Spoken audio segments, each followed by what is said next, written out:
Welcome to citizens pulse. నేను మీ ఉదయ్. రోజు రోజుకు హిందూ మతంపై, సనాతనంపై కొంతమంది సెలబ్రిటీలుగా ఉన్నటువంటి వాళ్ళు, తర్వాత కొంత మేధావులు అని చెప్పుకునేటువంటి ప్రొఫెసర్లు పూర్తి స్థాయిలో సనాతనం మీద దుష్ప్రచారం చేస్తూ ఉన్నారు. తర్వాత ప్రకాష్ రాజు ఎన్నో సంవత్సరాల నుండి సనాతనంపై, తర్వాత నేను ఒక నాస్తికునని చెప్తూ గతంలో కూడా హిందూ దేవీ దేవతల మీద, అదేవిధంగా హిందూ దేవీ దేవతలకు సనాతనానికి సపోర్ట్ చేస్తున్నటువంటి నేతల మీద కూడా క్రియాశీలక వ్యాఖ్యలు చేయడం మనం చూసాం. కానీ ఇప్పుడు రీసెంట్గా ఒక ఇంటర్వ్యూలో రామాయణంకి సంబంధించినటువంటి విషయంలో, ఎక్కడ రామాయణం, రావణునికి మరియు రామునికి పంచాయతీ స్టార్ట్ అయిందంటే ఒక మామిడి తోటలో మామిడికాయలు దొంగతనం చేస్తుంటే రావణుడు చూసి పట్టుకున్నందుకు అక్కడ పెద్దగా ఇష్యూ అయింది. దళితుడు, రావణుడు దళితుడు అని చెప్పేసి కూడా పెద్దగా ఆయన చేసినటువంటి కామెంట్. ఈ యొక్క విషయంపై మనతో మాట్లాడడానికి సీనియర్ జర్నలిస్ట్ ప్రియా చౌదరి ఉన్నారు. మేడం నమస్తే. నమస్తే. అంటే ఎలా చూడొచ్చు, రావణుడు దళితుడు, ఆయన తోట మామిడి తోటలోకి రాముడు లక్ష్మణ్ని లక్కీ అని ముద్దుగా పిలుచుకునేటోడు అంట రాముడు. అయితే ఈ ఇద్దరు దొంగతనానికి పోతే శూర్పణఖ కాపరిగా ఉండి వచ్చి కాబట్టి అన్నకి చెప్తే ఇక్కడ దళితుడా అని చెప్పి తిట్టినందుకు కూడా ప్రకాష్ రాజ్ పెద్ద ఎత్తున సంచలనమైన ఆరోపిస్తాడు. అంటే నిజానికి మామిడి తోటలో మామిడికాయల దొంగతనానికి పోయినందుకే రామాయణం యుద్ధం స్టార్ట్ అయిందా మేడం? ఇప్పుడు అర్థమై ఉండాలి జనాలందరికీ, ఈ కమ్యూనిస్టులు మన విద్యా వ్యవస్థని, అలాగే మన లిటరేచర్స్ని ఎంత దారుణంగా వక్రీకరించి హిందుత్వం మీద బురద జల్లారో, హిందూ పురాణాలని, ఇతిహాసాలని ఎంత అపహాస్యం చేశారో దాన్ని కళ్ళకు కట్టినట్టుగా ఈరోజు ప్రకాష్ రాజ్ మనకు చూపించాడు. ఇది నిజంగా మనం ప్రకాష్ రాజ్కి థ్యాంక్స్ చెప్పాలి. ఎందుకనంటే ఈ కమ్యూనిస్టులు అనేటటువంటి వాళ్ళు ఎంత హేయంగా, నీచంగా మన ఇతిహాసాలని, మన పురాణాలని, మన గ్రంథాలని అపహాస్యం చేశారో, వక్రీకరించి ప్రజెంట్ చేశారో దానికి నిలువుటద్దము ప్రకాష్ రాజ్కి కనిపించాడు. లిటరేచర్ ఫెస్టివల్లో అతను ఉన్నాడు, లోపల ఉన్నటువంటి పైత్యం అనేటటువంటి దాన్ని మేధో సంపత్తి కింద బయటికి తీసి చూపించాడు. అంటే పురాణాలు మనకు తెలిసినటువంటి ఇతిహాసాలలో రావణుడు బ్రాహ్మణుడు అని చెప్పి కూడా మాట్లాడతారు. మరి దళితుడు 100% బ్రాహ్మణుడు, దళితుడు అంటున్నారు కదా మేడం. అదే చెప్తున్నాను కదా, ఇక్కడే అర్థమవుతుంది. నేను అందుకే ఇందాక ఈ కమ్యూనిస్టులు ఎంత దరిద్రంగా భావజాలాన్ని మన మీద రుద్దారో, ఎన్ని అబద్ధాలు చెప్పారో అది క్రిస్టల్ క్లియర్గా ఆయన ఒక మహర్షికి, ఒక రాక్షస జాతికి చెందినటువంటి స్త్రీకి పుట్టినటువంటి సంతానము ఈయన స్వభావపరంగా రాక్షసుడు, కానీ పుట్టుక పరంగా అతను బ్రాహ్మణుడు. మహర్షి అంటే బ్రాహ్మణుడికి పుట్టినటువంటి వాస్తవం తేటతెల్లం మన పురాణాల్లో ఇది జరిగినటువంటి ఇతిహాసం అనంటే జరిగినది యథాతథంగా ఉన్నటువంటి వాస్తవాన్ని ఇతిహాసం అంటాం మనం. దాంట్లో అది క్లియర్గా ఉంది. ఆయన బ్రహ్మని తీసుకొని ఎస్సీ అన్నారంటే ఇలాంటి చెత్తనిది ఎంత పోగేసి మన మీద రుద్దారు. అలాగే ప్రతి ఒక్క విషయానికి ఎస్సీ అనేటటువంటి ముద్ర వేసి, అంటే దుష్టత్వాన్ని, దుర్మార్గత్వాన్ని కూడా వాళ్ళు వీళ్ళని పరిపాలన కింద, తర్వాత అడ్మినిస్ట్రేటివ్ వింగ్లోకి ఎంత దరిద్రంగా పట్టుకొని వచ్చారో, దాన్ని పాజిటివ్గా ఎంత చేశారో మనకు అర్థమవుతుంది. అంటే ఎందుకు ఈ ప్రకాష్ రాజ్ అనే వ్యక్తి నాస్తికుడు అని చెప్తున్నారు? రీసెంట్గా అలా తల్లి చనిపోతే క్రిస్టియానిటీకి సంబంధించినటువంటి, ఎందుకు సనాతనానికి సంబంధించినటువంటి హిందూ సంబంధించిన జర్నలిస్టులు కానీ, సీనియర్ మేధావులు కానీ ఎందుకు అంటే నాస్తికుడైనటువంటి ప్రకాష్ రాజ్ని మాటలకు అడ్డుకట్టేయలేకపోతున్నారు మేడం? అంటే ఎందుకు అడ్డుకట్టేయట్లేదమ్మా, ఇదివరకంటే వీళ్ళు చేసింది చెల్లింది. ఎందుకనంటే మొత్తం మీడియా వాళ్ళ చేతుల్లో ఉంది, కమ్యూనిస్టుల చేతిలో ఉంది, అలాగే విద్యా వ్యవస్థ వాళ్ళ చేతిలోనే ఉంది. ప్రభుత్వాలను కూడా వాళ్ళ గుప్పెట్లో పెట్టుకుని ఆడించారు. కాంగ్రెస్కి కమ్యూనిస్ట్కి ఉన్నటువంటి అవినాభావ సంబంధాలు ప్రపంచానికి తెలియనటువంటి విషయం కాదు. సో అన్నీ వాళ్ళ గుప్పెట్లో ఉండబట్టి అచేతనంగా ఉన్నారు. ఈరోజు సోషల్ మీడియా పుణ్యమా అని చెప్పేసి అని ప్రతి ఒక్కళ్ళు కూడా గడ్డి పెడుతున్నారు. ఎవ్వరూ ఇక్కడ మేధావులు కూర్చోవట్లేదు, అలాగే విద్యావంతులు కూర్చోవట్లేదు, అలాగే ఏ హిందువు ఊరుకోవట్లేదు కూడా. ఎందుకు వాళ్ళని అసలు వాడిని నోరు మోయించడానికి ఎవరో ఎందుకు రావాలి? మనం జాలమా? మనం మాట్లాడలేమా? మీడియాలో మనం మాట్లాడలేమా? తర్వాత విషయం తెలిసినటువంటి పండితులు ఉన్నారు, వాళ్ళు మాట్లాడుతున్నారు, అందరూ ఖండిస్తున్నారు, ప్రతి ఒక్కళ్ళు గడ్డి పెడుతున్నారు. ఇది ఇంతవరకు వీళ్ళ చరిత్ర సాగింది, ఇక ముందు సాగడం చాలా కష్టమవుతుంది. అది తొందరలో చూస్తాం. అంటే ఇదే సోషల్ మీడియా వేదికగా ప్రకాష్ రాజుకు వేల మంది సపోర్ట్ చేస్తూ రామాయణం అనేది లేదు, ఇదంతా కల్పిత పాత్ర, సాక్షాత్తు ఏఐసిసి సంబంధించినటువంటి కాబోయే భావి భారత ప్రధాని అని చెప్పుకున్నటువంటి రాహుల్ గాంధీ కూడా ఇది ఇతిహాసాలు కావు, ఇదంతా సృష్టించిన స్టోరీ అని చెప్పి కూడా మాట్లాడుతున్నారు. ఎందుకంటే ప్రతిసారి సనాతనం మీద, ఈ రామాయణం మహాభారతం మీద దాడి జరగడానికి, ఈ మాటలు రావడానికి కారణం ఏమైంటుంది? ఏ గూటి పక్షి ఆ గూటి పలుకు పలుకుతుంది. అవునా? ఏఐసిసి ప్రధాన కార్యదర్శి ఎవరైతే ఉన్నారో కాబోయే భావి భారత ప్రధాని అని అనుకుంటున్నారో, అర్థమైందా? ఆ ప్రోపగాండా నాయకుడు ఎవడైతే ఉన్నాడో ఈ జాతికి చెందినటువంటి వాడే కదా. ఆ గూటి పక్షి ఆ పలికే పలుకుతుంది తప్పితే వేరేది ఎందుకు పలుకుతుంది? ఇవన్నీ ఒక తానులో మొక్కలు, ఇదంతా ఒకటే తాను. ఆ తాను పేరు కాంగ్రెస్. ఆ కాంగ్రెస్ లో ఒక మొక్క రాహుల్ గాంధీ అయితే, ఒక మొక్క ప్రకాష్ రాజ్ అయితే, ఒక మొక్క ఇట్లాంటి వాళ్ళు ఇంకొకళ్ళు, ఎన్ని మొక్కలు. కాబట్టి తాను ఒకటే, వేరుగా ఉంటది కదా. అదే నాణ్యత ఉంటుంది, అదే రంగు ఉంటుంది, అదే రూపం ఉంటుంది, అదే నైజం ఉంటుంది దానికి. అదే జరుగుతుంది ఈరోజు. అంటే ఈరోజు హిందుత్వానికి సంబంధించినటువంటి స్టాండ్ తీసుకున్నటువంటి కొంతమంది మీలాంటి సీనియర్ జర్నలిస్టులు కావచ్చు, కొంతమంది మేధావులకు బీజేపీ కొంత ఫండింగ్ ఇచ్చి వీళ్ళకు బ్యాక్ ఎండ్ నిలబడి ఏది కేసులు కాకుండా ముస్లిం మీద, మైనార్టీస్ మీద, ఇక కమ్యూనిస్టుల మీద ఇష్టం వచ్చినట్టు మాట్లాడా, వాళ్ళకి సమాధానం చెప్పినా కూడా కొంత మీకు ఈ ఈ గండం అంటే ఫండింగ్ సంబంధించినటువంటి మనుషులు అనే కోణం పడ్డది. అది ఎలా నిజానికి మీకు ఎంత ఇచ్చారు మేడం? అంటే బీజేపీ నేను అదే అడగబోతున్నాను అబ్బా. ఇచ్చింది ఏమన్నా ఎవరికైనా తెలిస్తే, నాకు ఆ లెక్కలు తీసుకొచ్చి ఇస్తే, నాకు ఇప్పుడు బోల్డ్ ఖర్చులు ఉన్నాయి, అవన్నీ కూడా ఖర్చులన్నీ తీర్చుకుంటా. ఒకటి. రెండోది, బీజేపీ ఎవరికైనా ఫండింగ్ ఇచ్చిందా చూపించమని చెప్పండి. ఎవరికైనా ఇచ్చిందేమో నాకు తెలియదు. ఫండింగులు పుచ్చుకొని నోటుకు వచ్చింది వాగేటటువంటి అస్తిత్వం నా దగ్గర లేదు, ఖచ్చితంగా లేదు. అలా ఉన్నట్టయితే నేను ఈ పాటికి చాలా స్థాయిలో ఉండేదాన్ని. నేను నా స్వతంత్రంగా నేను ఈ రైట్ వింగర్గా నేను పాత తీసుకోవడానికి, ఇంతకుముందు నేను కూడా సెక్యులర్నే, ఇంతకుముందు నేను కూడా కమ్యూనిజం భావాలు ఉన్నటువంటి వ్యక్తినే. కానీ ఆ జాడ్యం వదిలి ఇక్కడికి, ఆ మత్తు వదిలి ఇహలోకంలోకి, వాస్తవంలోకి రావడానికి వరుసనే జరిగినటువంటి దేవాలయం దాడులు కానివ్వండి, మన కల్చర్ మీద జరుగుతున్నటువంటి దాడులు కానివ్వండి, చూసిన తర్వాత మత్తు వదిలి వాస్తవంలోకి వచ్చారు. వాస్తవంలోకి వచ్చి ఇప్పుడు మాట్లాడుతున్నా. ఇందాక మీరు ఒక మాట అన్నారు, కేసులు అవ్వకుండా ప్రొటెక్ట్ చేయి. ఎవరు చెప్పినారండి? నా మీద ఇప్పటికి 12 కేసులు ఉన్నాయి. ఒక్క రాజకీయ నాయకుడు రాలేదే, ఒక్క బీజేపీ నాయకుడు రాలేదే, మేము వెళ్ళి ఎవరిని అడగలేదే, మమ్మల్ని కాపాడండి రండి రండి అని ఎవరిని అడగలేదే. ఇది నా దేశం, ఈ పోరాటం నాది, ఈ నైజం నాది, ఈ పౌరుషం నాది. దీంతోటే మేము పనిచేస్తున్నాం తప్ప, మీకు ఇంకొక వాస్తవం చెప్తా, మాలాంటి వాళ్ళం గ్రౌండ్ లెవెల్లో పనిచేస్తున్నాం అన్న సంగతి అసలు బీజేపీ నాయకులకు తెలుసా? ఇంకొక వాస్తవం చెప్తా, అసలు నేనంటేనే ఈ బీజేపీ నాయకులకు పడదయ్యా. ఇంకెవడు నాకు ఫండింగ్ ఇస్తాడా? ఎవడిస్తాడు ఫండింగ్? అంత సీన్ లేదు. అవాకులు చెవాకులు ఇలాంటివన్నీ సరే. మీరు ఈ మాట మాట్లాడుతున్నారో నేను చెప్తున్నా, నా బ్యాంక్ అకౌంట్లో అక్కడ పెడతా, ఎవ్రీథింగ్. ఈ రోజు వరకు నా ఖర్చులు ఏంటనేది నేను స్టేట్మెంట్ రిలీజ్ చేస్తాను. నాకు ఎవడు ఫండింగ్ ఇచ్చాడో ఫండింగ్ దమ్మనండి. ఇప్పుడు నాకు చాలా అవసరం ఉంది, ఫండింగ్ నమ్మనమని చెప్పండి, చక్కగా తీసుకోనని మాత్రం నేను చెప్పను పోయి. ఎందుకంటే నేను దేశం కోసం కష్టపడుతున్నాను కాబట్టి ఇక్కడ పనిచేసేటటువంటి వాళ్ళందరికీ అది అవసరం. అలాగే చాలామందికి కూడా అవసరం. మీరు అన్నారు కేసులు పెడితే విడిపిస్తున్నారని, అలాంటి పిల్లలు ఉన్నారు, విడిపించాల్సిన పిల్లలు ఉన్నారు. మాకు సరైనటువంటి ఫండింగ్ లేక మా చావు మేము వస్తున్నాం. కానీ ఎక్కడా మేము తగ్గే ప్రసక్తే లేదు. ఏది ఏమైనా మేము అనుకున్నది సాధించేది.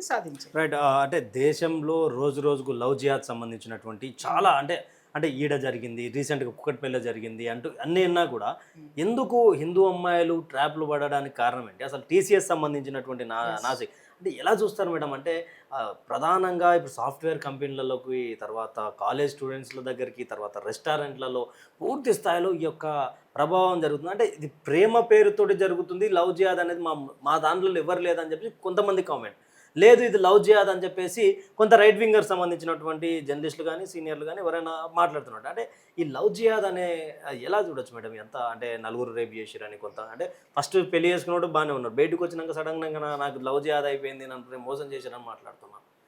దీన్ని ఎలా సపోర్ట్ చేస్తారు? మోసం చేశారని మాట్లాడలేదండి, వాళ్ళ ఆవేదన వెళ్ళబుచ్చుకుంటున్నారు. జరుగుతున్న వాస్తవాలు ఇవి. మేము ఎన్ని సంవత్సరాల నుంచి మాట్లాడుతున్నాను, నేను ఫ్యామిలీ ఇష్యూస్. ఈ రోజు నేను వచ్చి రైట్ వింగ్లో కూర్చున్న తర్వాత, రైట్ వింగర్గా కూర్చున్న తర్వాత నేను మాట్లాడలా. నా ప్రయాణం గత 6-7 సంవత్సరాల నుంచి, 7-8 సంవత్సరాల నుంచి జనం చూస్తున్నారు నన్ను స్క్రీన్ మీద. నేను ఏ పార్టీకి చెందిన దాన్ని కాదు, లేకపోతే నేను దేనికి ఈ రోజుకి నేను కాదు. ఒకవేళ అనుకోమని చెప్పండి అబ్బా, ఇస్తే ఏదైనా పెద్ద పదవులు ఇచ్చి నన్ను కూర్చోబెట్టండి, చాలా బాగుంటుంది. ఎందుకంటే పవర్ వస్తే ఇంకా తోలు తీస్తాను ఒక్కొక్కడిని. పక్కన పెడదాం. ఈ లవ్ జిహాదులు లేవని మీరు అంటున్నారు కదా, ఆ లవ్ జిహాదులు లేవు అని వాగిన ఈ కుక్కలకి నేను ఒక సమాధానం ఏం చెప్పాలంటే, ఇవాళ ఎన్ఐఏ ఇన్వాల్వ్ అయ్యేంత తీవ్ర స్థాయికి వెళ్ళిందా లేదా? మేము మాట్లాడినంత వరకు పుక్కిట పురాణాలు అన్నారు, ఏమీ లేవన్నారు, తూచన్నారు. మరి ఈరోజు ఎన్ఐఏ ఇన్వాల్వ్ అయ్యింది. ఈరోజు మెయిన్ స్ట్రీమ్ మీడియా కూడా దీన్ని మాట్లాడాల్సినటువంటి పరిస్థితుల్లో మెయిన్ స్ట్రీమ్ మీడియాలో పడిపోయింది అని అంటే, ఇప్పటి వరకు వీళ్ళందరూ నిర్లక్ష్యం చేయబట్టే కదా, ఇప్పటి వరకు వీళ్ళెవరు దాని మీద దృష్టి పెట్టకపోవడం వల్లే కదా, ఇప్పటి వరకు వీళ్ళు ఎవరికి కొమ్ము కాయడం వల్ల ఇదంతా జరిగింది. ఈ వాస్తవాలన్నీ ప్రపంచం ముందుకు వచ్చినాయి. ప్రపంచం ముందుకు వచ్చి చట్టం ముందు పెట్టి చట్టం డిక్లేర్ చేసిన తర్వాత ఇంకా ఇవి లేవు అని చెప్పి మాట్లాడడం అనేటటువంటి దాన్ని ఇందాక ప్రకాష్ రాజు కథల్లాడు చూడు, ఎస్సీ రావణాసురుడు ఎస్సీ, తర్వాత రాముడు లక్కీ, ఇలాంటి పదాలు పదజాలాలు ఇవన్నీ కూడా చక్కగా రచించేది కమ్యూనిస్ట్ అయితే, దాన్ని విస్తృతంగా ప్రచారం చేసేది అర్బన్ నక్సల్స్ అయితే, వాటిని ఇంప్లిమెంట్ చేసేటటువంటి అధికారము కాంగ్రెస్ పార్టీ. ఇదే ఇన్ని సంవత్సరాల మట్టి నడుస్తుంది. ఆ భావజాలం నుంచి జనం బయటికి ఇప్పుడిప్పుడే వస్తున్నారు, ఇంకా వస్తారు, ఇక ముందు ముందు కూడా వీళ్ళందరినీ బోధ పెడతారు. కాదు మేడం, అంటే హిందూ యువతులు పెళ్లి చేసుకున్నంతసేపు బాగానే ఉంటారు, తర్వాత ఏదైనా ప్రాబ్లం వచ్చినా బయటకు వచ్చి ఇట్లా మోసం చేస్తారు, లవ్ చేయాలి. మరి ఇంత జరుగుతున్నా కూడా అసలు పెళ్లి చేసుకోవడం ఎందుకు అనేది, అంటే మీరు సైకాలజిస్ట్గా ఉన్నారు కాబట్టి ఫస్ట్ నేను నిన్ను ఖండిస్తున్నా. పెళ్లి చేసుకున్నంత వరకు బాగా ఉండి పెళ్ళి అయిన తర్వాత లవ్ జిహాద్ అని బయటకు వస్తున్నా. ఫస్ట్ నీ హిందూ యువతని నువ్వు గౌరవించు, అర్థమైందా? నీ ఆడబిడ్డలు వాళ్ళు, వినండి. అసలు ఇక్కడ మనం జర్నలిస్టులు తొక్క తోటకూరలో మాట్లాడద్దు. ఇక్కడ జాడ్యము బలే అవుతుంది హిందూ ఆడపిల్లలు, మన జాతి, మన పిల్లలు. ఫస్ట్ అది మాట్లాడండి, మానవత్వం ఇక్కడ పెట్టండి, రైట్? ఇక్కడ మీరేమంటున్నారు, పెళ్ళయ్యేంత వరకు బాగానే ఉంటుందండి, తర్వాత ఎందుకు వస్తున్నారు? పెళ్ళయ్యేంత వరకు వాడు బాగుంటున్నాడు, పెళ్ళయ్యేంత వరకు మభ్య పెడుతున్నాడు, పెళ్ళి అయ్యేదాకా బాగుంటున్నాడు. అయిన తర్వాత కూడా కొన్ని కేసుల్లో 2-3 పిల్లలు పుట్టేంత వరకు కూడా బాగానే ఉంటున్నాడు. ఆ తర్వాత వాళ్ళ నిజ స్వరూపాలు బయటపడుతున్నాయి. బయటపడిన రోజున వీళ్ళ భ్రమలు వదులుతున్నాయి. అప్పటి వరకు అది మేము మాలాంటి వాళ్ళము లేకపోతే ఇంకెవరన్నానో అమ్మ ఇది కాదు ఇలా చేస్తాడన్నా చెప్పినా కూడా మీరు అబ్దుల్ ఏసా నహీ హై అని మాట్లాడి కవితలు చెప్పిన వాళ్ళే బోరున మళ్ళీ అదే వీడియోలు పెట్టి మొత్తం ముఖం పగలు కొట్టించుకొని ఒళ్ళు పగలు కొట్టించుకొని మీడియాలోకి వచ్చినటువంటి సందర్భాలు కోకొల్లలు. ప్రతి ఒక్కటి సాక్ష్యం కళ్ళ ముందు కనిపిస్తుంది. వీళ్ళు పెళ్ళయ్యేంత వరకు వీళ్ళు బాగుంటున్నారు, కరెక్ట్ చేసుకోవాలి మీడియా కూడా వర్డ్స్ ఎప్పుడు కూడా. ప్రేమించేంత వరకు బాగుంటున్నారు, పెళ్లి చేసుకునేంత వరకు, పెళ్లి చేసుకున్న తర్వాత ఎందుకండి వాడు చెడ్డవాడు అన్నాడంటే, అప్పటి వరకు వాడు మంచివాడే. వాడు ఎప్పుడైతే చెడ్డవాడుగా వాడు కనిపించాడో ఆ మరి వీడు మంచిగా ఉన్నప్పుడు మంచివాడనే మాట్లాడారుగా, మరి దాన్ని ఎందుకు పరిగణలోకి తీసుకోరు? పెళ్ళయిన తర్వాత చెడ్డవాడు అంటున్నారు, అది తప్పని ఎందుకు మాట్లాడుతున్నారు అంటే, ఒకవైపు మాత్రమే వాదన ఉంది ఈరోజు ప్రపంచంలో. దాన్ని ఖండిస్తూ వస్తున్నాం మేమందరం. కొన్ని వందల వేల కేసులు మేము చూసాము, చేసాము, పరిష్కరించాము. రాత్రి తెల్లవాళ్ళు నిద్రలు ఉండవు మాకు. ఎంత టెన్షన్ వాతావరణం ఉంటుంది. ఎందుకంటే ఒక ఆడపిల్ల బోర్డర్ దాటితే దాని బ్రతుకులు ఏంటో మాకు తెలుసు. ఎన్నో వీడియోలు వచ్చినాయి, వాళ్ళ జీవితాలు ఏమవుతున్నాయి. ఇవన్నీ కళ్ళకి కట్టినట్టు సాక్ష్యాలు ఉంటే కూడా ఇవంతా హంబక్కని ఎలా మాట్లాడతారు? ఆడపిల్లలు పెళ్ళి అయిన తర్వాత ఎందుకు బయటకు వస్తున్నారంటే, ఫస్ట్ చరిత్ర తెలుసుకోండి, దీంట్లో ఉన్న అర్థం తెలుసుకోండి. 1947 కల్లా అందరం ఏమనుకుంటాము, 2047 కల్లా ఏమనుకుంటున్నాం మనము, 100 సంవత్సరాల ఇండిపెండెన్స్ డే జరుపుకోవాలి అనేటటువంటి 100 సంవత్సరాల శతాబ్ది ఉత్సవాలు జరుపుకుంటామని మనం కలగంటున్నాం. కానీ 2047 కల్లా వాళ్ళు అనుకుంటున్నది ఏంటి అనంటే, ఈ అబ్దుల్లాలే అనుకుంటున్నది ఏంటి అనంటే, గజ్వాయే హింద్, హిందూ అనేవాడు ఈ దేశంలో లేకుండా చేస్తాము, ఇస్లామిక్ రాజ్యం కింద చేస్తాం. క్రిస్టల్ క్లియర్గా వాళ్ళ ఉపన్యాసాలన్నీ సోషల్ మీడియాలో చక్కర్లు కొడుతున్నాయి. ఏమని క్లియర్గా చెప్పిండాడు, ఒకడు మాట్లాడతాడు కదా, హిందువులారా 2047 కల్లా మీ యొక్క పాడ మీద పూలదండలు సిద్ధం చేసుకోండి, క్రైస్తవులారా మీ సమాధుల మీద కవ్వొత్తులు సిద్ధం చేసుకోండి. ఓపెన్ స్టేట్మెంట్స్ వాళ్ళు ఇస్తే అసలు హంతకులు నరరూప రాక్షసులు వాళ్ళని అక్కడ పెట్టి అరే బాధితులను ప్రశ్నిస్తారేంటి మీకు? నాకు అర్థం కాకూడదు. ఇది క్రిస్టల్ క్లియర్గా సోషల్ మీడియాలో ఈ తబ్లిగీ జమాత్ కానివ్వండి, ఇలాంటి ముస్లిం సంస్థలు ఏదైతే మతతత్వ సంస్థలు ఏవైతే ఉన్నాయో క్రిస్టల్ క్లియర్గా వాదన వినిపించినాయి. దాంట్లో భాగంగా ఒకప్పుడు వీళ్ళే భారతదేశం మీదకి దండెత్తి వచ్చినప్పుడు కత్తులతో యుద్ధాలు జరిగినాయి, దౌర్జన్యంతో యుద్ధం జరిగింది. ఇప్పుడు కాలానుగుణంగా యుద్ధం కూడా రూపు మార్చుకుంది. అది ఫస్ట్ మేత ఆవులు, దయచేసి గమనించండి, అలాగే అమాయకులు కూడా వినండి. యుద్ధం రూపు మార్చుకొని ఈరోజు ఆడవాళ్ళని లేకుండా చేయాలంటే ఒకప్పుడు ఏం చేసేవాళ్ళు, దాడులు చేసి, చరిత్ర ఉందా లేదా, దాడులు చేశారు, ఆడవాళ్ళని ఎత్తుకెళ్ళిపోయారు, కొన్ని లక్షల మంది ఆడవాళ్ళని మాన ప్రాణాలతోటి ఆడుకున్నారు, కొంతమంది బానిసలుగా పెట్టి అమ్మేశారు విదేశాలకి. ఇది ఒకప్పుడు జరిగినటువంటి చరిత్ర. అప్పుడు కూడా ఇక్కడ ఆడవాళ్ళని, హిందూ జాతిని లేకుండా చేసేటటువంటి ప్రయత్నంలో మగవాళ్ళని బెదిరించి మతం మార్పిడులు చేశారు. ఆడవాళ్ళు మారిన వాళ్ళు ఓకే, మారని వాళ్ళని ఎంత చిత్రహింసలు పెట్టారో చరిత్ర చెప్తుంది. అదే విషయము రూపుదాల్చుకుని ఇప్పుడు సింపుల్గా ఏమవుతుంది అని అంటే లవ్ జిహాద్, ప్రేమ పేరుతోటి వస్తున్నారు. ఒరే అంత రక్తం చిందించాల్సిన అవసరం లేదు, అంత ఎఫర్ట్స్ పెట్టాల్సిన అవసరం లేదు. ఇది ఎందుకు ఈ రోజు క్లియర్ అయింది, ఆ రోజు ఎందుకు యుద్ధమే అయింది అంటే అప్పుడు ఈ సనాతన ధర్మం పట్ల ప్రతి ఒక్కళ్ళు చిత్తశుద్ధితో ఉన్నారు, శౌర్యంతో ఉన్నారు, ధర్మాన్ని కాపాడుకోవాలనుకునేటటువంటి ఒక ధైర్యంతో పట్టుదలతోటి ఉన్నారు.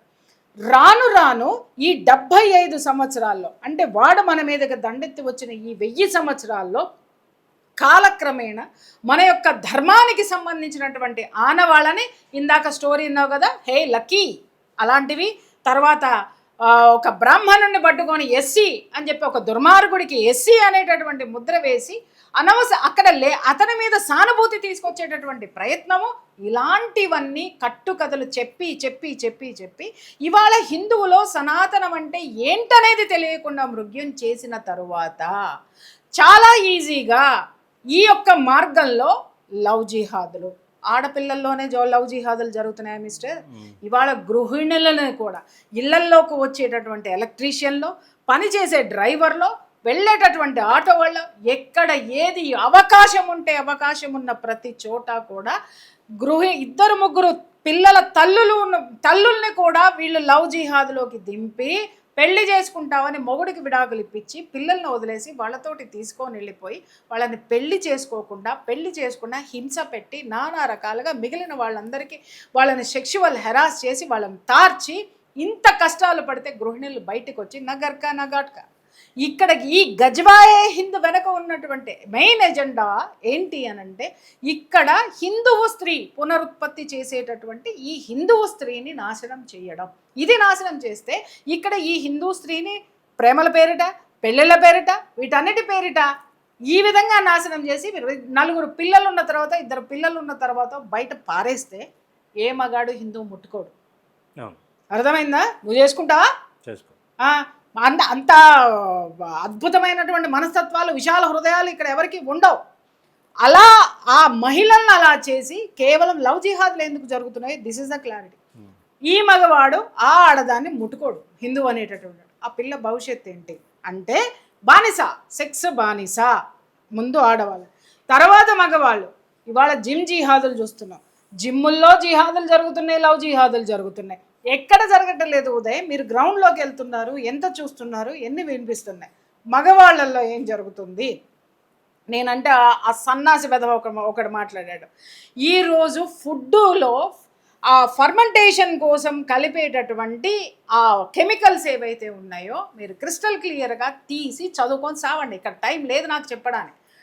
వాటిల్లో ఉన్నటువంటి కెమికల్స్లో ఉన్న కొన్ని పదార్థాలు పురుషుల్లో సంతాన ఉత్పత్తి లేకుండా చేస్తాయి, సెక్స్ సామర్థ్యం కోల్పోయేటట్టు చేస్తాయి, కిడ్నీస్ ఎఫెక్ట్ పడుతుంది. లోపల ఫుడ్ జిహాద్ ద్వారా మన లోపల నుంచే మన నాశనం తీసుకొస్తున్నారు. అది మనకు తెలీదు. సిగ్గు శరం లేకుండా పోయి వేసుకొని తింటూనే ఉంటాం మనం, ఎన్ని చెప్పినా సిగ్గు లేదు ఏ వేదవాళ్ళకి.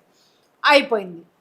సెకండ్ వెర్షన్ ఏంటి అని అంటే జిమ్ముల్లో ఉండేటటువంటిది జ్యూసులు తీసేవాళ్ళు, ఇచ్చేటటువంటి వాళ్ళు వాళ్ళకి షేకులో బోకులో ఏవో ఇస్తూ ఉంటారు కదా, అవి ఇచ్చేటటువంటి దాంట్లో కూడా టాబ్లెట్స్ వేసి కల్పిస్తున్నారు అనేటటువంటిది వాస్తవం.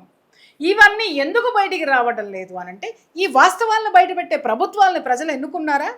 సెక్యులర్ ప్రభుత్వాలు ఉన్నాయి. సెక్యులర్ ప్రభుత్వాలకు ఎవరు కావాలి? హిందూ అనేటటువంటి వాడు వెధవా, వీడు ఒక సన్నాసి, 500 బారేస్తే వీలైతే 4000 బారేస్తే వాడి ఓటు నమ్ముకుంటాడు. ఇక్కడ ఓటును కాదు మీరు అమ్ముకునేది మిస్టర్, మీ పిల్లల్ని పెళ్ళాలని అమ్ముతున్నారు, గుర్తుపెట్టుకోండి. ఇలాంటి సెక్యులర్ ప్రభుత్వాల్లో ఇవి ఉండడం వల్ల ఇవన్నీ ఎవడు బయటికి తీసుకురావాలి? మీడియా విషయానికి వస్తే మీడియాకి ఏం పట్టింది? మీడియాకి అందరు కావాలి, అందరికంటే ముందు ప్రభుత్వం కావాలి. ప్రభుత్వం నుంచి నిధులు ఆగిపోతాయి. మీడియా నేను సంస్థ పెట్టుకున్నాను నడవాలి. ఇందాక నువ్వు చెప్పా మీకు బోల్డ్ అని ఫండ్స్ వస్తున్నాయంట కదంటారు. ఇప్పుడు నేను నీకే చెప్పా, ఆ ఫండ్ తీసుకురారా బాబు, నాకు మీడియా నడవడానికి చాలా అవసరం అవుతుంది అన్న. ఎవడి స్వార్థం వాడికి, స్వార్థంతో ఇక్కడ అమ్ముడుపోయినటువంటి వ్యవస్థలు ఉన్నాయి తప్ప నమ్మకంతో పనిచేసేటటువంటి వ్యవస్థలు లేవు. ఈ విధంగా ఇవాళ కత్తితో పడవక్కర్లా, తర్వాత ఏమైనా చేయక్కర్లా, ఏం చేయొచ్చో అది చేసి హిందూ జాతిని నాశనం చేస్తున్నారు. This is crystal clear scenario. Right. ఫైనల్గా ఒక క్వశ్చన్ మేడం, అంటే ఎందుకు అని సరే అమ్మాయిలు అంటే కాలేజ్కి సంబంధించినటువంటి వాళ్ళు ఫ్రెండ్స్ ద్వారా అట్లా మొబిలైట్ అయ్యి తర్వాత వివాహితలు కూడా ఈ ట్రాప్లో పడడానికి అంటే మెయిన్ రీజన్ ఏమై ఉంటుంది? ఇక్కడ 2 విషయాలు. ఒకటి నా బయటికి కనిపించేటటువంటి వాస్తవం, రెండోది అంతర్లీనంగా ఉన్న వాస్తవం. ఇక్కడ కొన్ని కెమికల్స్ ఇస్తారు వాళ్ళకి, అర్థమైందా? LSDలు అలాంటివన్నీ కొన్ని కెమికల్స్ వాళ్ళకి పరిచయం పెంచుకుంటారు. ఎలాగానే అది ఇవ్వరు, పరిచయం పెంచుకుంటారు. అమ్మ బాగున్నారా, ఇది చేసేసానండి, అది చేసేసానండి, అయ్యో ఉండండి ఇక్కడ తుడుస్తానండి, అలా ఒక మంచి మాటలు చెప్పి పరిచయం పెంచుకున్న తర్వాత 1-2 సార్లు అయిన తర్వాత వీళ్ళు ఎన్ని మార్గాల్లో వాళ్ళని హిప్నటైజ్ చేయొచ్చో అన్ని మార్గాల్లో వాళ్ళని లొంగ తీసుకుంటున్నారు. దాంట్లో కొంతమంది ఇక్కడ మళ్ళీ నేను హిందువులకు చెప్తున్నది ఏంటంటే, మీ భార్య బిడ్డలతోటి ప్రేమగా ఉండండి. మీకు బయట చిరాకులు ఉన్నాయి కదా అని ఇంటికి వచ్చి గై అనేసి గొడ్డులాగా అరవకండి. ఇక్కడ ప్రేమ దొరకట్లేదని వాడు ప్రేమ మాట్లాడంగానే అటాచ్ అవుతారు. అటాచ్ అయినంత మాత్రాన శారీరక సంబంధాలు ఉండవు. ఇక్కడ తిడుతున్నాడు, వాడు ఓదారుస్తున్నాడు అనే తత్వంలో ఉన్నటువంటి వాళ్ళని నానా రకాలుగా వశీకరణం చేసుకోవడం. వశీకరణం అంటే ఏ పేరన్నా పెట్టుకోండి, నన్ను ఏమైనా తిట్టుకోండి, ఇది జరుగుతుంది. అది హిప్నటైజ్ అంటావా, LSD అంటావా, ఇంకొకటి అంటావా, ఇంకొకటి అంటే నానా రకాలుగా లబ్ధ ప్రతిష్ఠలు వీళ్ళు దాంట్లో. ఇవన్నిటి ద్వారా కూడా ఇవాళ మహిళల్ని లొంగ తీసుకోవడం ఈజీ అని చెప్పి చేస్తున్నటువంటి ఇది. ఇంకొకటి వాళ్ళు టార్గెట్ చేసుకునేటటువంటిది కూడా కొన్ని ప్రత్యేకమైనటువంటి వీటిల్లోనే చేసుకుంటారు. వాళ్ళు కుటుంబంలో కలహాలు ఉన్నా, లేకపోతే మనస్పర్ధలు ఉన్నా, అమ్మాయిలను కానివ్వండి, ఆంటీలను కానివ్వండి, ఆంటీ అనకూడదు ఇప్పుడు, మహిళలను కానివ్వండి, వాళ్ళ యొక్క కుటుంబ నేపథ్యం బ్యాక్గ్రౌండ్ చూసి వాళ్ళని లొంగ తీసుకోవడం అనేటటువంటిది జరుగుతుంది. ఎందుకంటే మేము కేసులు చేస్తాం కాబట్టి మాకు తెలుసు కాబట్టి మేము చెప్తున్నాం. రైట్. ఇది ప్రియా చౌదరి గారితో మాట ముచ్చట. ఈ లవ్ జిహాద్ సంబంధించినటువంటి విషయాల్లో కొంత మహిళలకు ఇంట్లో ఉన్నటువంటి ప్రేమ దొరకకపోవడం, తర్వాత భర్తలు కొంత చిత్కరించినటువంటి పరిస్థితి ఉంటుంది. తర్వాత ఈ యొక్క ప్రకాష్ రాజుకు సంబంధించినటువంటి విషయంలో అర్బన్ నక్సల్స్గా చలామణి అవుతున్నటువంటి విషయంలో కూడా పూర్తి విశ్లేషణ చేశారు.